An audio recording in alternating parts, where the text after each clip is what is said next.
Opinião Livre, aqui no canal Bar da NET, no Rio Grande do Sul. E eu falo direto de Orlando, na Flórida, nos Estados Unidos. E converso agora com o novo presidente do CREMERS, o Conselho Regional de Medicina, o Dr. Eduardo Trindade, que está lá em Porto Alegre, na sede do CREMERS. Dr. Eduardo, boa tarde, boa noite.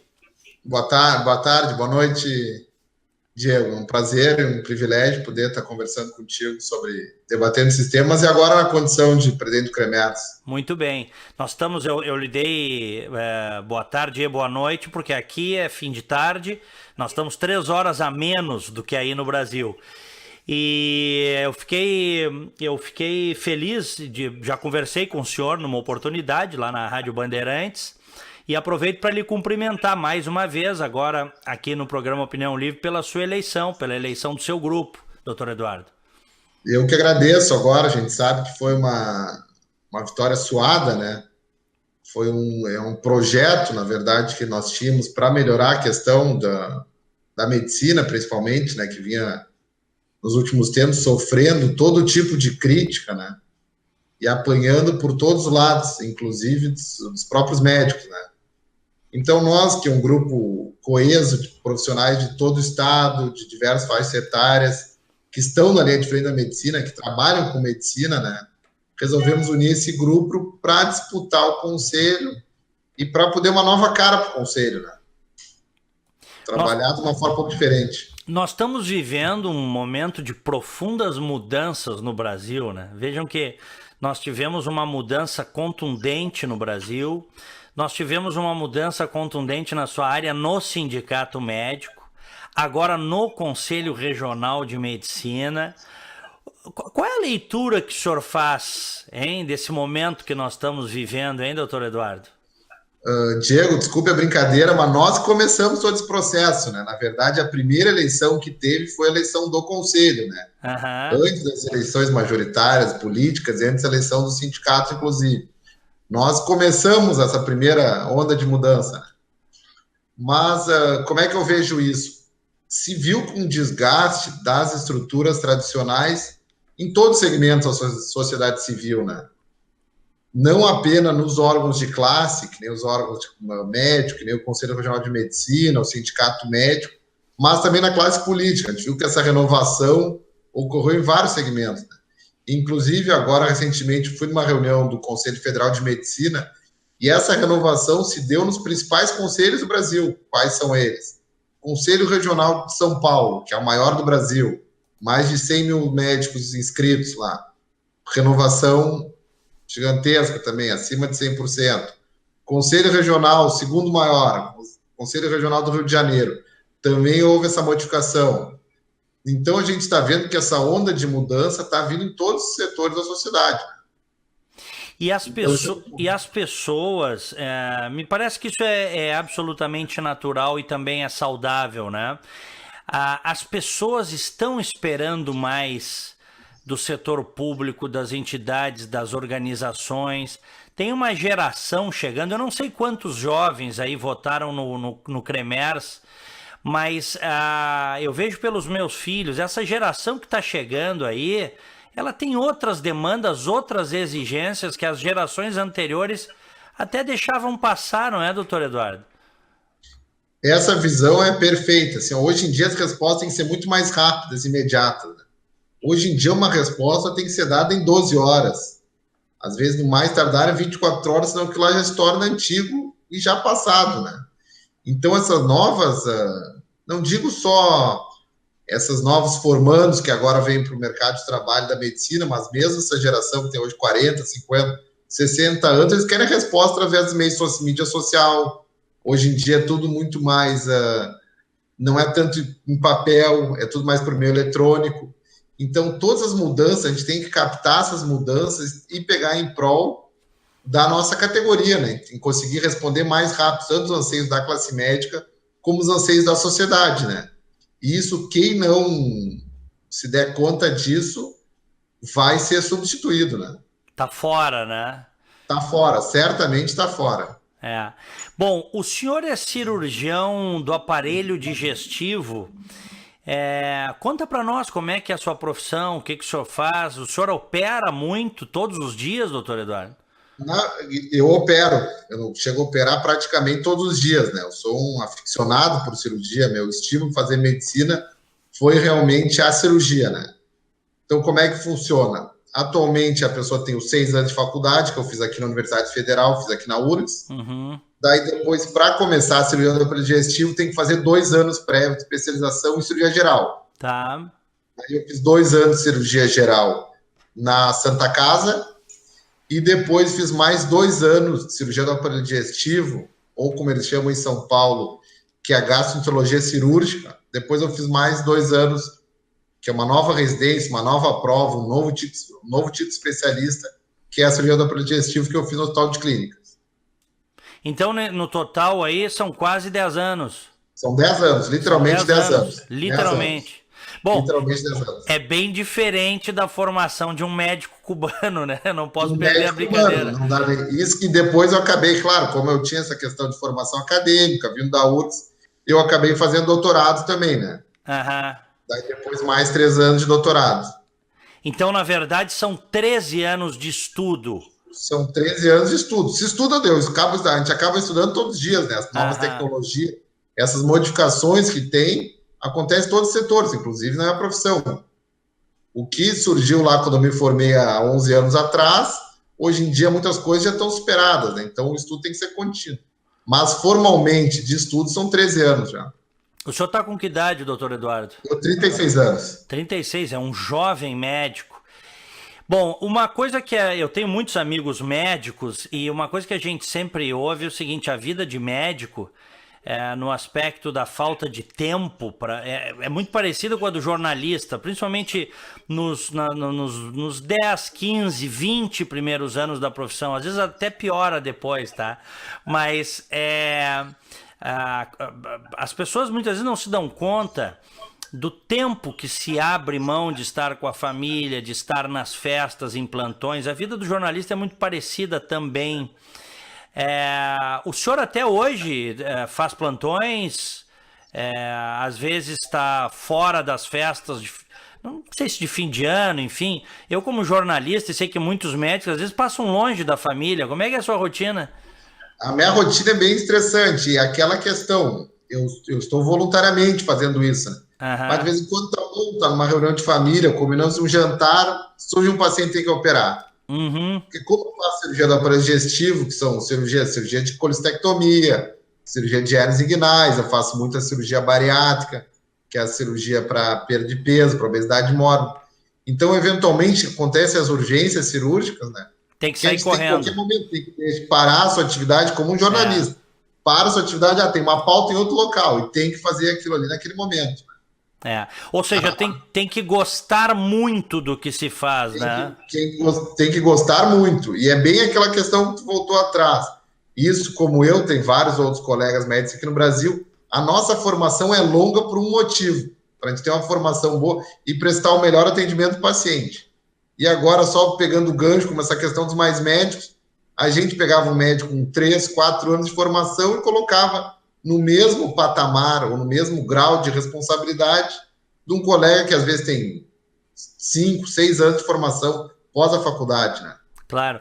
Bom, hoje a gente já sabe que isso aí fez parte de um grande esquema de repasse de recursos para Cuba. Parte desses recursos aí sabe-se lá para onde foram, mas repasses bilionários, né?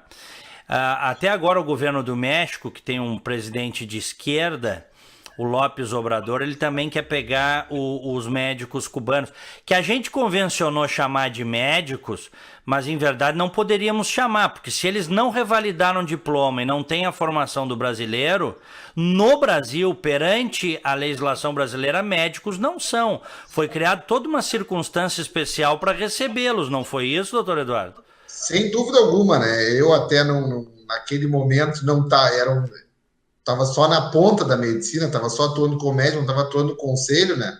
Mas, na verdade, se permitiu os supostos médicos, né? Porque perante a lei, perante a nossa legislação, ele não era um médico, né? E uma das coisas que mais me chama a atenção, eu não sou médico de família, não sou médico clínico geral, mas esse médico que atua na ponta, às vezes com uma estrutura mais precária, ali é que tem que ver mais a capacidade do indivíduo, da pessoa médica.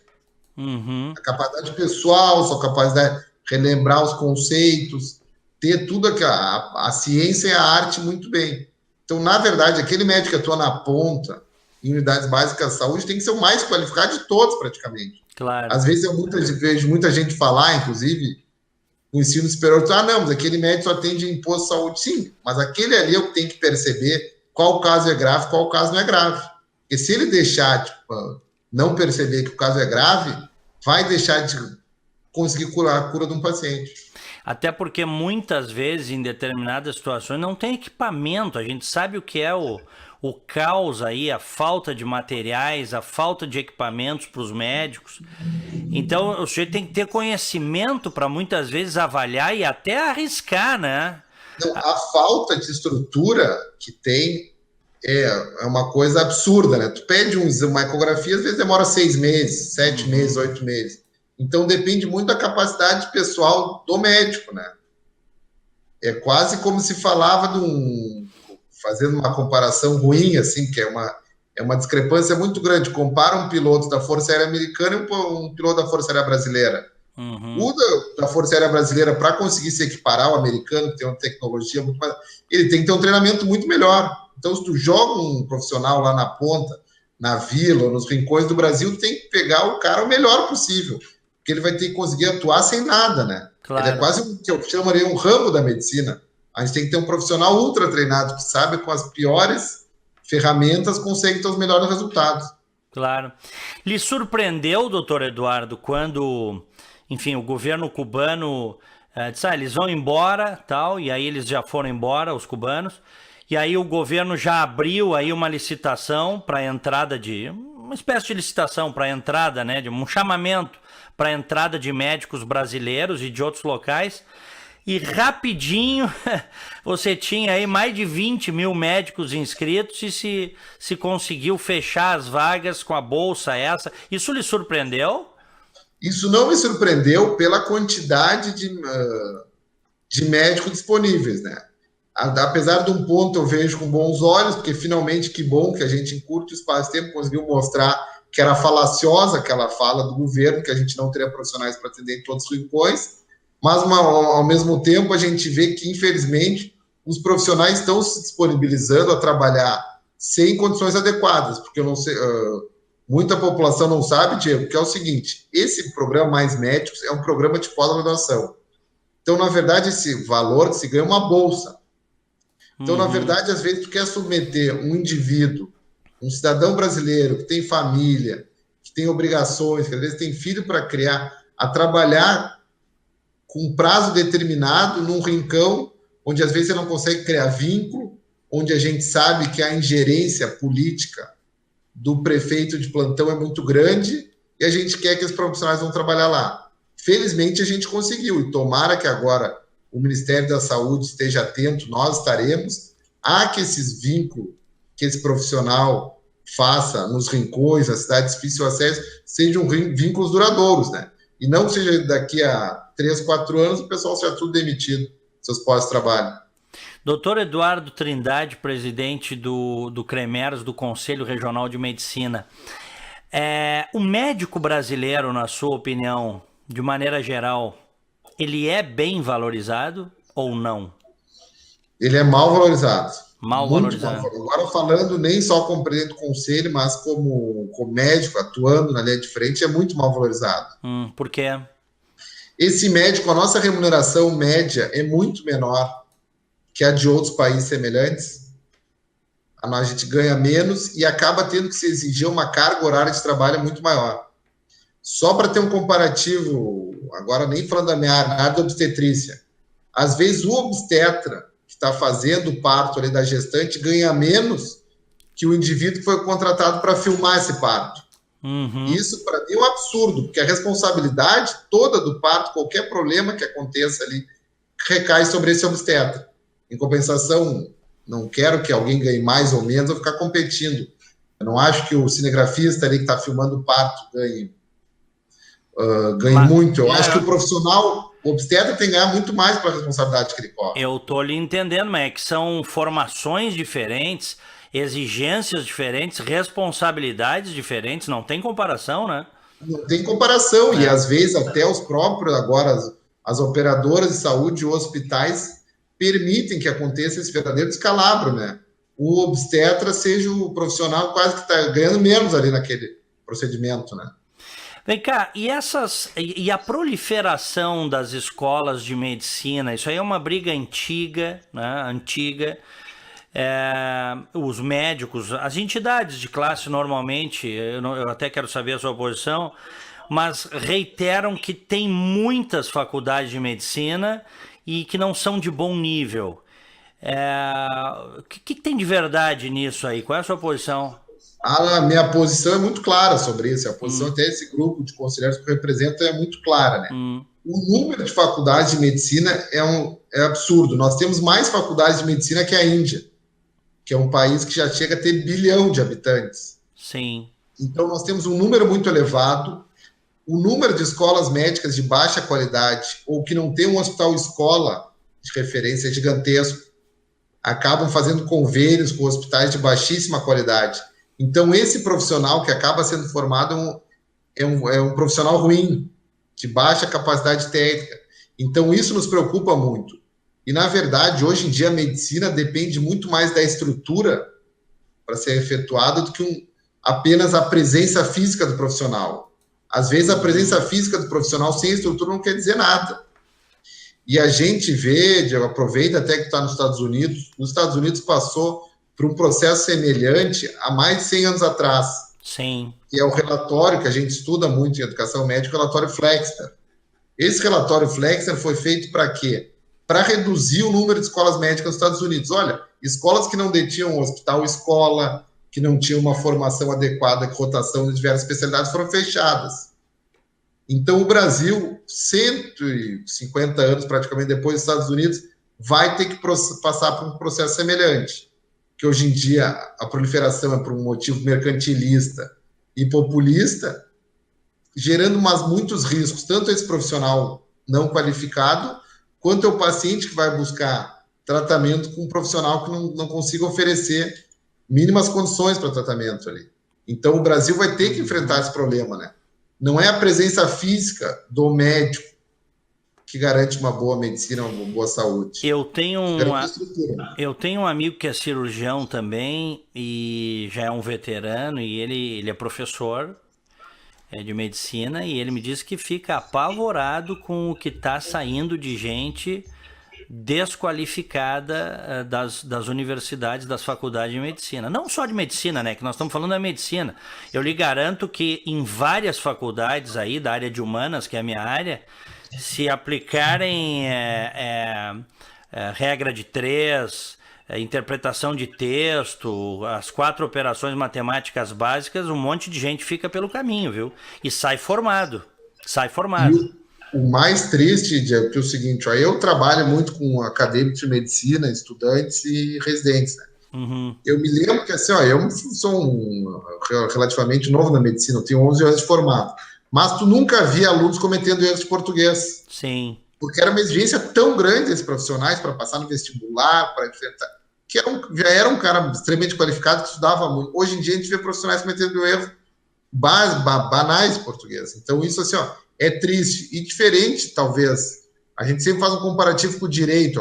Eu tenho um irmão advogado que sempre fala, mas o direito, ó, cada esquina tem uma faculdade de direito. Só que no direito, se a gente for pegar uma turma de 100 alunos, vão advogar na prática o quê? 10, 15, 20 talvez. O restante vai para outras áreas. Na medicina, todo profissional que se forma em medicina acaba trabalhando com médico. E assim, ó, e podendo acarretar riscos muito grandes às vezes, um erro do médico está a 7 palmos do chão. Claro. Então, isso é uma preocupação que a população tem que ter muito grande. Tem que cobrar do poder público estrutura para atendimento e não a presença física do profissional. A presença física do profissional, hoje em dia, interfere muito pouco. O senhor falou em poder público. A crise na saúde é uma coisa de maluco, né? E só se agravou. Nesses últimos 5 anos, o número de leitos fechados no Brasil, porque a população cresce e diminui a oferta de leitos sobretudo para as populações mais pobres, né? Aquelas pessoas que mais precisam. Como é que nós vamos resolver isso, doutor Eduardo Trindade? Essa resolução é uma resolução assim, primeiro começar com a mudança daquelas políticas absurdas que se tinha. Se defendeu há muito tempo atrás a reforma psiquiátrica, né? Que a reforma psiquiátrica acabou acontecendo. Fechou o leito psiquiátrico. Uhum. Vamos tratar ambulatorial. Mas como é que uma pessoa, uma família de baixa renda, vai conseguir garantir um tratamento ambulatorial para o seu familiar com problema psiquiátrico grave ou um dependente químico, né? Então, primeiro começar revisando essas políticas públicas absurdas que foi essa reforma psiquiátrica feita de uma forma, desculpa a expressão, sem pé nem cabeça, né? Uhum. Então, parece que alguns queriam defender essa bandeira puramente para ter uma bandeira para defender. E não estão preocupados agora com esse número grande de moradores de rua que a gente vê por aqui, muitos deles com problemas psiquiátricos graves, né? Isso é uma primeira questão. Segunda questão é ter uma melhor gestão dos recursos públicos, né? A saúde pode ser um saco sem fundo, né? As novas tecnologias são incorporadas a cada dia, questão de medicamentos geram um custo altíssimo para a saúde. Então, tem que ter uma boa visão do gestor, ver quais indicadores são importantes, ver aonde precisa se investir melhor, se é investir em unidades básicas de saúde, em atenção primária, o que o Sistema Único de Saúde vai garantir de cuidados de alta complexidade, o que não vai garantir. Então, tem que ter uma boa gestão desses recursos, né? E não gestão de recursos, eu agora fiz uma formação em cirurgia tal, então vamos aplicar agora no poder público. Não, vamos ver se realmente o poder público precisa disso ou não, né? Perfeito, perfeito. Mas estamos muito longe da resolução ou não? Acredito que assim, nós estamos...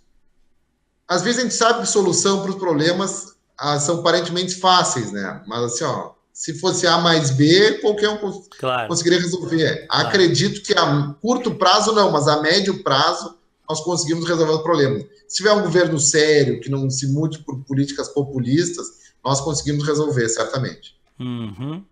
Muito bem, doutor Eduardo Trindade, que é o novo presidente do Conselho Regional de Medicina do Rio Grande do Sul, assumiu no dia 1º de outubro com seus pares, uma chapa. Quantas pessoas na chapa, doutor Trindade?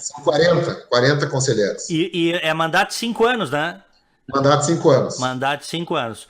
Olha, obrigado pela entrevista, obrigado por essa conversa e que o senhor tenha muito sucesso aí na representação e fiscalização e acompanhamento da categoria. Grande abraço, Diego. Obrigado pela oportunidade de conversar contigo. Outro grande. O doutor Eduardo Trindade, o novo presidente do CREMERS. Aqui Opinião Livre e aqui Diego Casagrande falando com vocês direto de Orlando, na Flórida.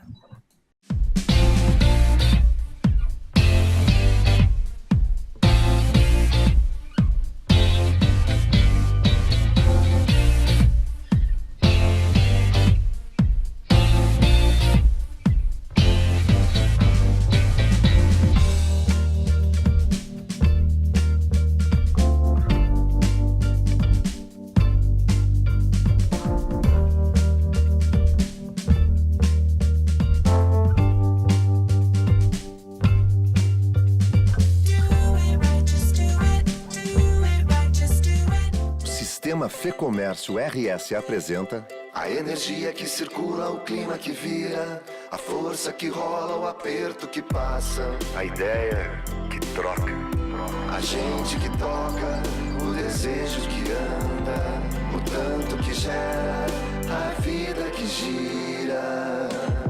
Sistema FEComércio RS. Com você, a gente faz a economia girar. Com você, a gente faz a vida se movimentar.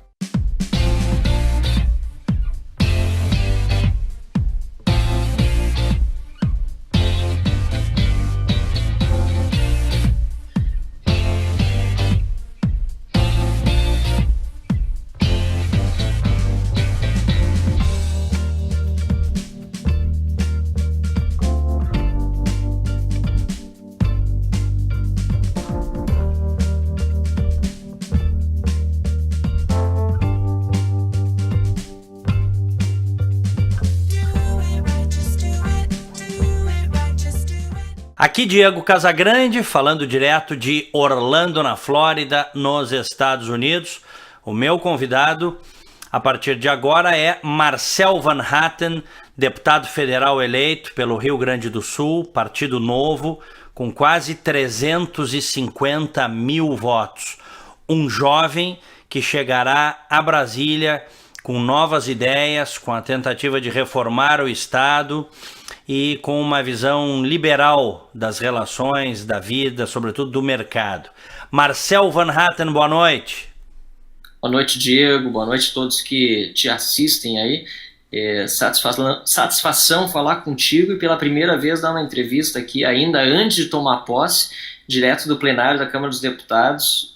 Passei o dia aqui em Brasília hoje, como tenho passado já alguns dias desde a eleição, para me habituar um pouco, conhecer melhor, enfim, poder chegar no dia 1º de fevereiro do ano que vem, a partir da posse, e trabalhar bem preparado.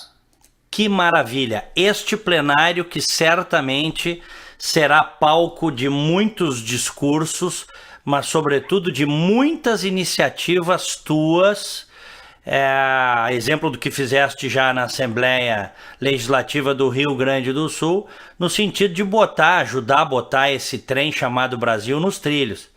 E aí, Marcel, o que tu tens em mente? É bem por aí mesmo. Acho que não é só discurso, é na prática também, e esperar que o novo governo cumpra aquilo que prometeu em campanha, sobretudo no aspecto econômico, né?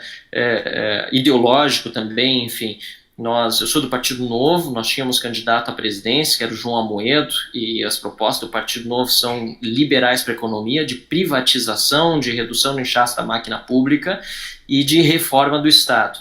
E a reforma previdenciária, pelo que se vê agora, vai ser a primeira pauta do ano que vem. Acho difícil que esse plenário aqui se reúna para discutir esse tema ainda neste ano. É uma das possibilidades, mas acho realmente muito difícil. E a reforma da Previdência é fundamental porque sem ela não tem mais investimento possível em outras áreas, e mesmo as aposentadorias podem, ou melhor, não serão pagas num curto espaço de tempo, porque o déficit simplesmente é astronômico. Então esse plenário aqui vai ter que ser muito responsável nessa discussão, e o governo, repito, também na própria reforma do Estado, número de ministérios, que bom que se decidiu reduzir bastante em relação ao número atual, mas infelizmente algumas pressões vêm fazendo com que o presidente da República eleito venha cedendo ao longo do tempo e também abrindo espaço aí para que alguns ministérios antes tidos como extintos agora possam ser ressuscitados na sua administração no ano que vem. O que, por exemplo, Marcel, vamos lá, que te surpreendeu? O Ministério do Trabalho é um, o Ministério do Meio Ambiente é outro?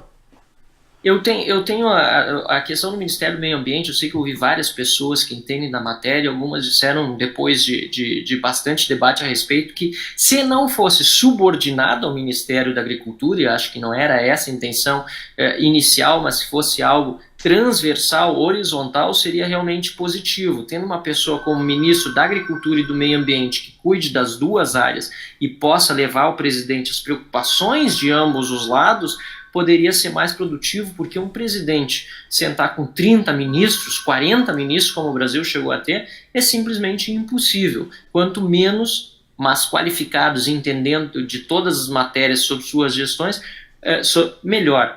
E é isso que eu entendo que deveria ser feito no Brasil. O Ministério do Trabalho da mesma forma. Infelizmente, ele serviu nos últimos anos muito mais para roubar, muito mais para fazer negociata e encaminhar dinheiro de forma escusa do que de fato para o interesse do trabalhador. E para isso não precisa ter Ministério do Trabalho. Marcel, antes de entrar propriamente, aprofundar um pouquinho mais as perspectivas do novo governo, vamos falar um pouquinho da tua eleição. Tu fizeste 349 mil votos e... 855. Quase 300. Em todos os municípios do estado do Rio Grande do Sul, 497 municípios. Que beleza. Ou seja, em todos os municípios tivesse votos, foram quase 350 mil votos, é uma grande, uma estrondosa votação. Tu foste o deputado federal mais votado do estado do Rio Grande do Sul, estado esse que em outro momento escolheu uma comunista chamada Manu Beleza, deputada federal, né, que se elegeu com o discurso de Manu Beleza, sorrisão e tal. Então é uma mudança da água pro vinho. Me parece você sair de uma pessoa comunista, de um partido comunista, que apoia a Coreia do Norte em carta, isso não é invenção, vão lá no site do PCdoB que vocês vão ver o apoio à tirania dos Kim, e agora entra um liberal, você é um liberal. O que isso te diz? O Rio Grande do Sul está efetivamente mudando? O Rio Grande do Sul que foi, de certa forma, um dos berços do petismo no Brasil, Marcelo? Sem dúvida, o Rio Grande do Sul e o Brasil. Eu fui, no Brasil, também o 7º deputado federal mais votado, aqui desse plenário, portanto, o 7º deputado federal mais votado no Brasil, e todos os mais votados, praticamente, são pessoas de orientação liberal conservadora. Então, isso demonstra que o Brasil mudou bastante, cansou do discurso hipócrita e demagogo da esquerda, que diz que vai resolver o problema dos mais pobres, que vai resolver o problema dos mais humildes, mas na verdade só fez multiplicar a pobreza e se utilizou da pobreza para continuar no poder. Isso não serve para o país. Nós queremos um país desenvolvido, com menos entraves para a iniciativa privada, que valorize quem gera renda, quem gera riqueza, quem cria emprego. E quem cria emprego é a sociedade, é o indivíduo, é o cidadão. Nós aqui, como deputados, precisamos facilitar com que isso aconteça e garantir que o Estado cumpra suas funções mais básicas, a começar pela segurança pública, que está também largada às traças. O que foi feito no Brasil foi o exato oposto, a segurança pública desvalorizada e, de outro lado, a iniciativa privada oprimida, com um setor público forte, inchado, cheio de estatais, com cabides de emprego, fazendo, às vezes, da iniciativa privada. Isso não funciona, nunca funcionou no mundo inteiro. O Partido Comunista, que foi citado por ti, em todos os lugares em que chegou ao poder, só levou fome, miséria e morte. A gente viu isso na União Soviética, a gente está vendo até hoje isso acontecer em Cuba, na Coreia do Norte, que é o único país do mundo que se sabe que tem ainda campos de concentração, e na Venezuela a gente vê o que é o tal do socialismo atrasado, bolivarianismo do século XXI, que está levando as pessoas a fugirem do país. E aquilo que aconteceu na Venezuela, felizmente, não está acontecendo no Brasil, Diego. As elites na Venezuela abandonaram a política no país, e as pessoas mais preparadas acabaram deixando isso de lado. No Brasil, a gente vê que não está acontecendo, tanto na política como em outras áreas no Brasil. As pessoas que têm mais acesso à informação se preocuparam no momento sério. Tu és um exemplo disso, está morando fora do país, mesmo assim ajudando muito a gente no Brasil a fazer a diferença, e isso é muito importante para que a gente supere essa tragédia comunista, socialista que se abateu no mundo todo e que não podia levar o Brasil para o triste fim a que o PT e seus partidos aliados estavam levando. Sem dúvida. E tem um outro socialismo que, infelizmente, afeta boa parte da América Latina, que é o socialismo velado. Nós estamos vendo agora caravanas de imigrantes, pessoas muito pobres, miseráveis, vindo para cá em direção à fronteira dos Estados Unidos, querendo entrar de qualquer maneira, fugindo daqueles países como Honduras, Nicarágua e outros, que na verdade eles não são declaradamente socialistas, mas a intervenção estatal na vida das pessoas é tão gigantesca que acabou gerando um empobrecimento. Isso não é de hoje, né? Um empobrecimento generalizado. Então, as mazelas do socialismo continuam muito presentes na vida da humanidade, né? Não te parece isso? Sem dúvida. E todos esses experimentos e ideias socialistas mesmo que a gente tem no Brasil, a gente vê que não dá certo. Essas ideias também, a carteira de trabalho que foi instituída no Brasil, a CLT de Getúlio Vargas, inspirada na Carta do Lavoro fascista do Mussolini, né?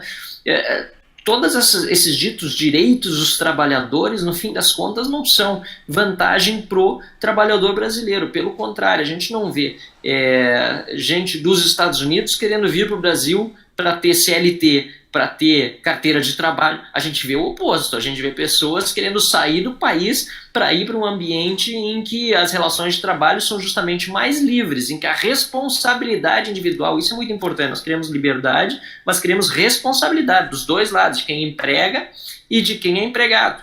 E nesse sentido, a gente vê que o exemplo do capitalismo é muito forte, muito positivo. Os Estados Unidos, repito, tem pessoas querendo ir para os Estados Unidos, mas a recíproca não é verdadeira. E isso também foi demonstrado na própria Alemanha, né? A Alemanha Oriental teve que construir um muro, né? Aliás, a Ocidental construiu um muro para impedir a vinda dos alemães orientais. Os alemães orientais, na verdade, queriam ir para a Alemanha Ocidental, e foi criado um muro para impedir que isso acontecesse. Foi a queda do Muro de Berlim que permitiu todo mundo ver o fracasso do regime socialista a olhos nus. Os orientais construíram um muro ao redor. Exato. Ao redor de Berlim para impedir. É uma das maiores tragédias da humanidade. Um negócio absurdo. A minha confusão está só entre a terminologia dos orientais e ocidentais, mas obviamente os orientais construíram para impedir essa saída, assim como os cubanos são impedidos pelo seu próprio governo de sair do país. Exatamente. E aqui na Flórida, eu te digo, a gente encontra muita gente, ou que tem um histórico de fugir de Cuba, que já é a segunda geração, os pais fugiram com essas pessoas pequenas, ou os pais fugiram e tiveram filhos aqui. E a gente encontra muito venezuelano antes porque a Venezuela está em colapso econômico, né?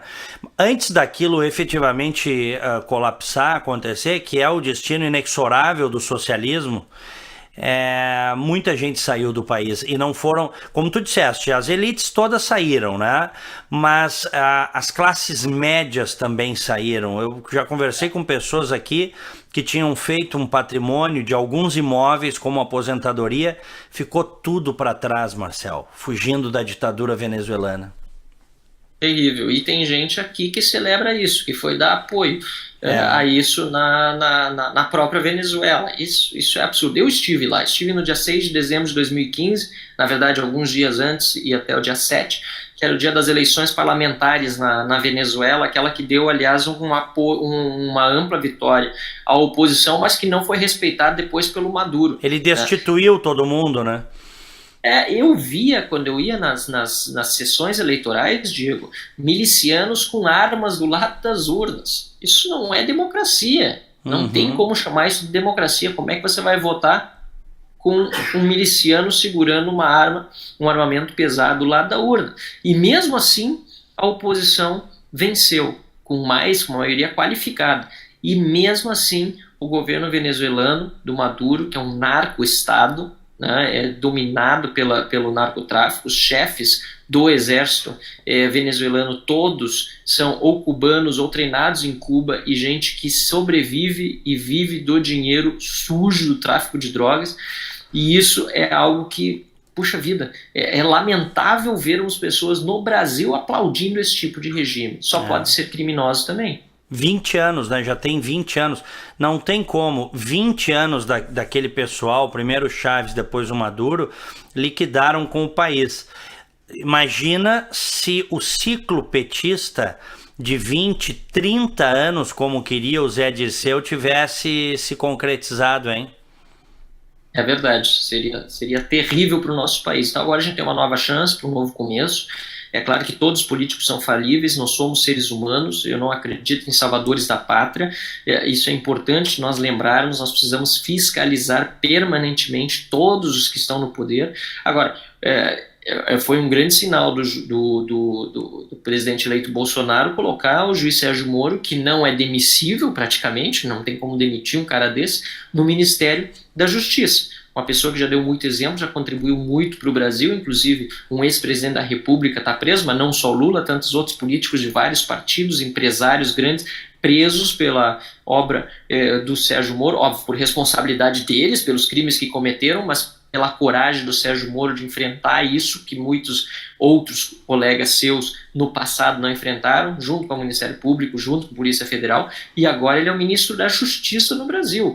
Isso significa que nós não temos mais um ministro da Justiça que queira acobertar a corrupção, como também foi o caso dos ministros da Justiça anteriores. Quem questiona hoje a nomeação de Sérgio Moro para o Ministério da Justiça deveria, em primeiro lugar, para ser coerente, no mínimo ter questionado todas as indicações de ministros da Justiça anteriores, que foram catastróficas, estavam lá para defender corrupto, a maioria, e não para combater a corrupção. E essa nomeação enche o Brasil de esperança, e a gente espera realmente que ele tenha essa autonomia toda para poder fazer um trabalho forte, para buscar, inclusive, revelar mais crimes por meio agora de uma atuação mais abrangente com os outros órgãos, sobretudo a Polícia Federal.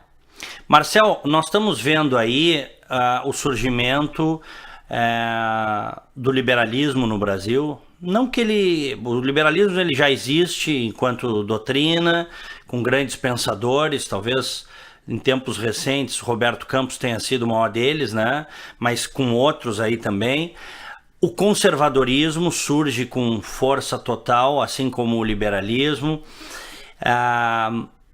Andamos juntos, todos, para o impeachment de Dilma Rousseff, fomos às ruas, mas agora está dando curto-circuito aí entre liberais e conservadores, principalmente em razão da eleição de Jair Bolsonaro, o que desagradou não todos, mas muitos ultraliberais. Alguns até votaram a contragosto, mas declararam voto. Outros não votaram em Jair Bolsonaro, lavaram as mãos.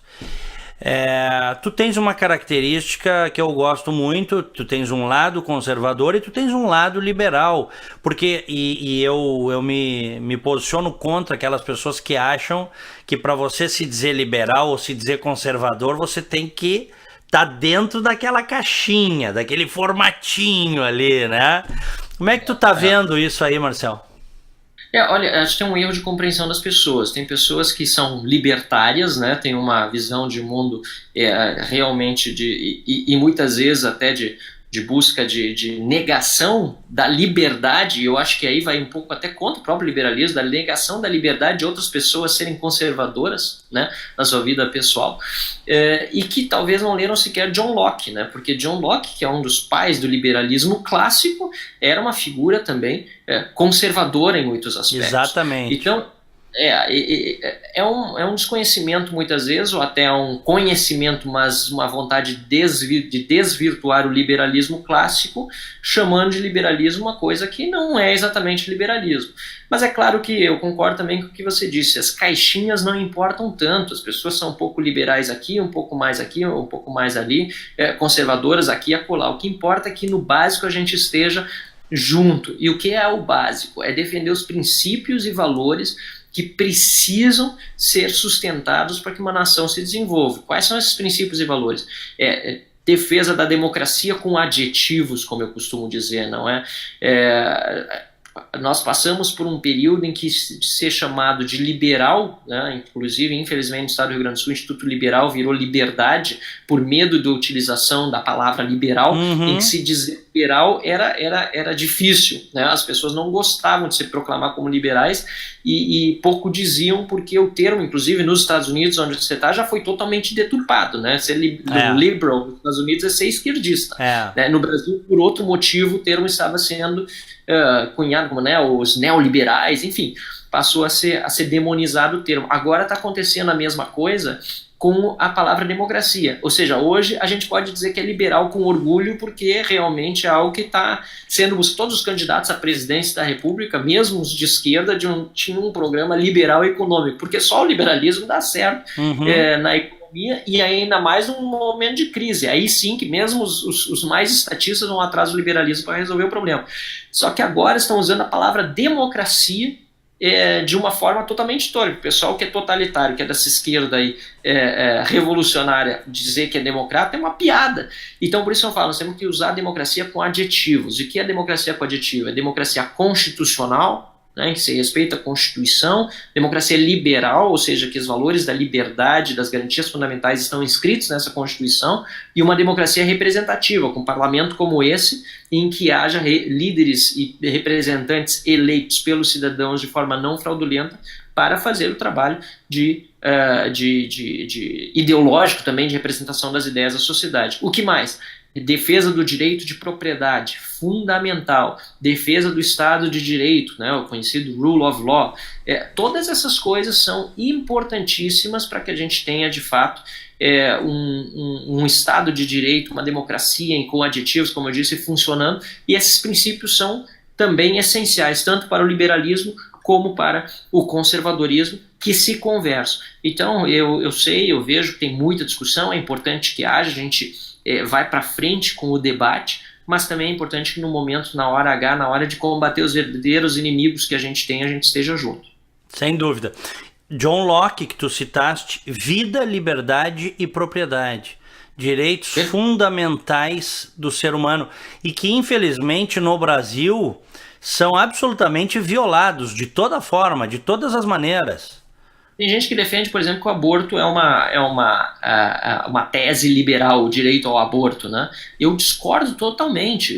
Na verdade, o direito à vida citado por Tito John Locke, ele garante a vida, inclusive do indefeso, aquele que não pode se defender, né? Então todos temos o direito à vida, e ainda mais caro é o direito à vida daquele que ainda não nasceu, que não pode se defender, né, que está no ventre materno e que foi resultado não só do ato de uma pessoa, mas de duas pessoas, né? Então, esse tipo de desvirtuamento do termo liberalismo, dizer se você não defende isso, você não é liberal, não conta com o meu suporte, com o meu apoio, pelo contrário. Perfeito. Marcel, quais serão as tuas principais bandeiras aí no parlamento? Acho que algumas delas já ficaram muito claras nessa nossa conversa, e eu quero lembrar que essa é a primeira conversa, a primeira entrevista que o deputado federal mais votado do Rio Grande do Sul está dando dentro do plenário, que ele passará a frequentar a partir de fevereiro, né? Como deputado federal pelo Rio Grande do Sul, Partido Novo.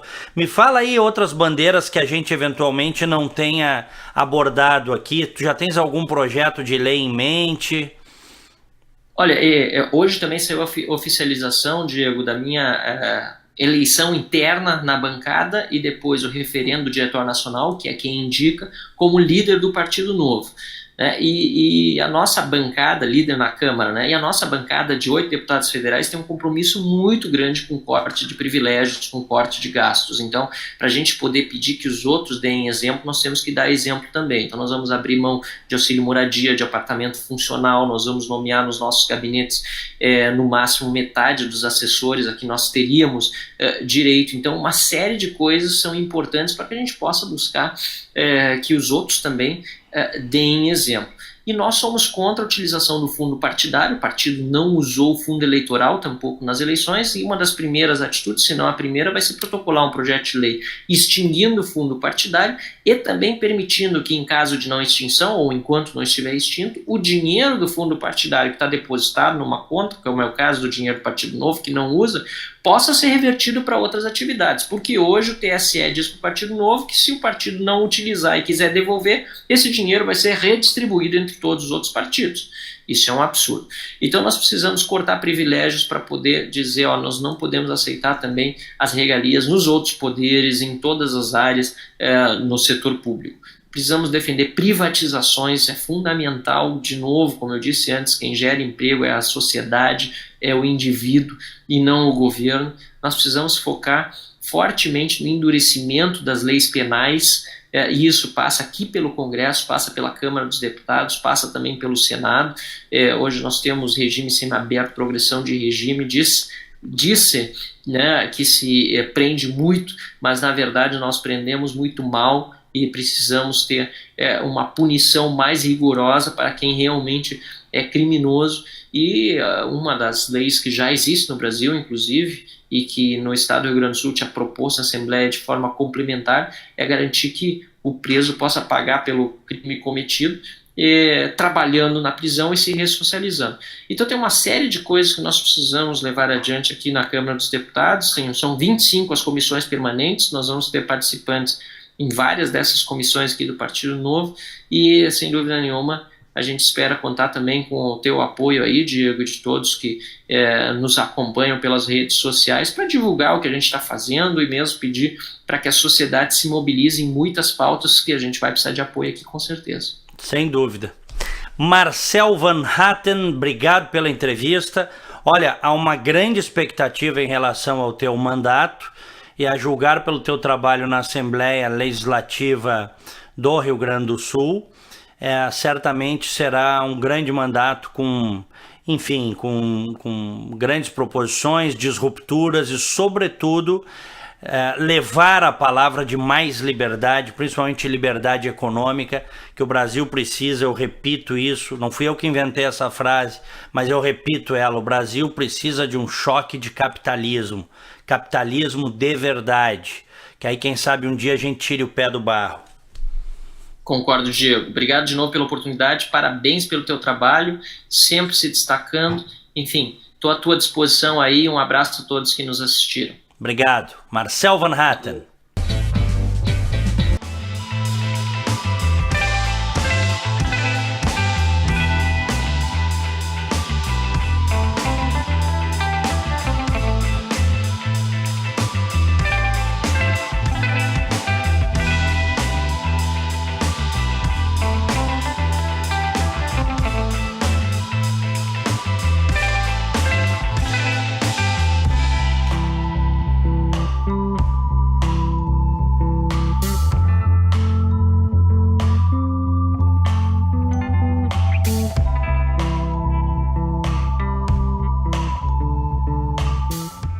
Bom dia, Diego. Tudo bom? Rogério Bon, consultor, escritor, palestrante. Hoje eu estou aqui no Cindy Lojas Porto Alegre, participando de um evento e vou fazer algumas colocações a respeito de um tema que é bastante importante: gestão e inovação em tempos de crise. Na verdade, as pessoas muitas vezes se preocupam apenas com o fato de que nós estamos vivendo uma crise. Ora, crise, o mundo econômico vive em períodos cíclicos.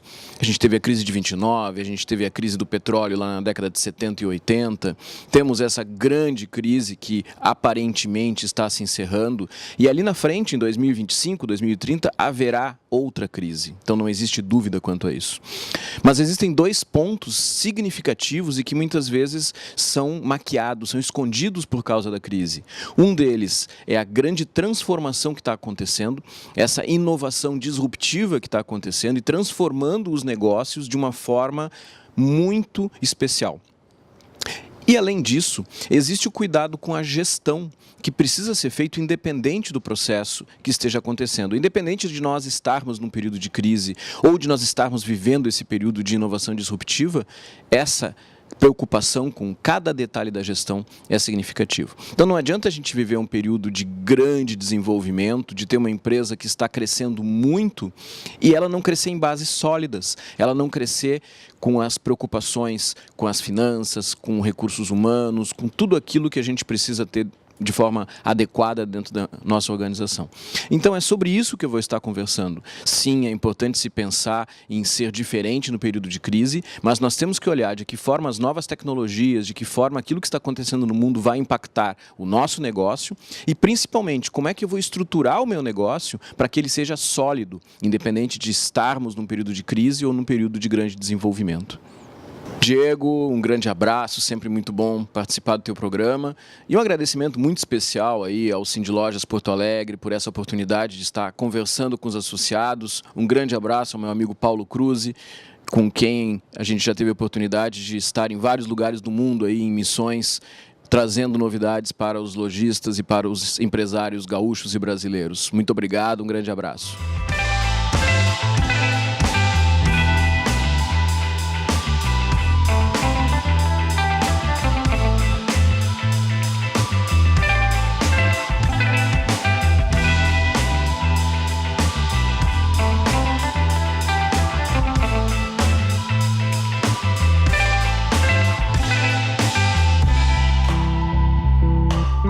Estamos aqui em mais um Café com o Lojista, como sempre, Cindy Lojas trazendo um artigo e um assunto que faz com que o pessoal aprenda um pouco para o varejo, o Rogério Bon falando sobre inovação. Inovação é uma coisa extremamente necessária no nosso negócio hoje, é o que nós temos que pensar. O comerciante tem que sempre pensar, fazer alguma coisa diferente para que ele possa ter produtos para os seus lojistas. O comércio hoje passa por sérias transformações e isso nós estamos cansados de ver de gente reclamando da crise, reclamando de que as coisas não acontecem. Porém, nós temos um novo Brasil, um novo momento em que as pessoas começam a ficar otimistas com o que deve acontecer. O fim do ano está aí, o comerciante precisa estar preparado, o consumidor vai comprar e por isso é importante que a gente pense em fazer coisas, inclusive fora da caixa.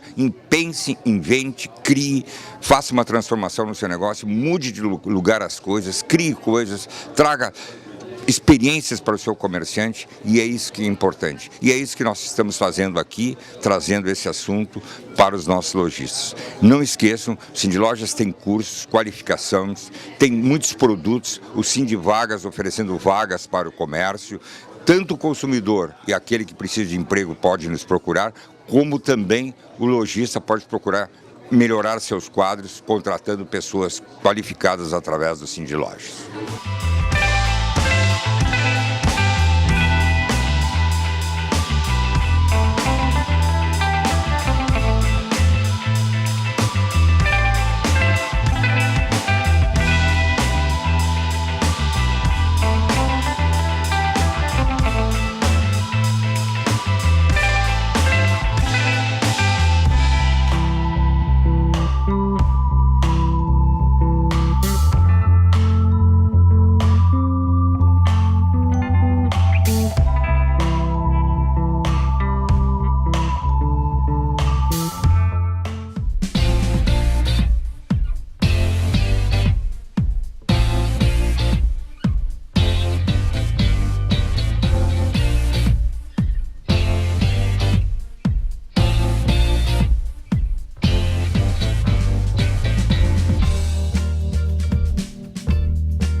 Comércio RS apresenta a energia que circula, o clima que vira, a força que rola, o aperto que passa, a ideia que troca, a gente que toca, o desejo que anda, o tanto que gera, a vida que gira. Sistema Fecomércio RS. Com você, a gente faz a economia girar. Com você, a gente faz a vida se movimentar.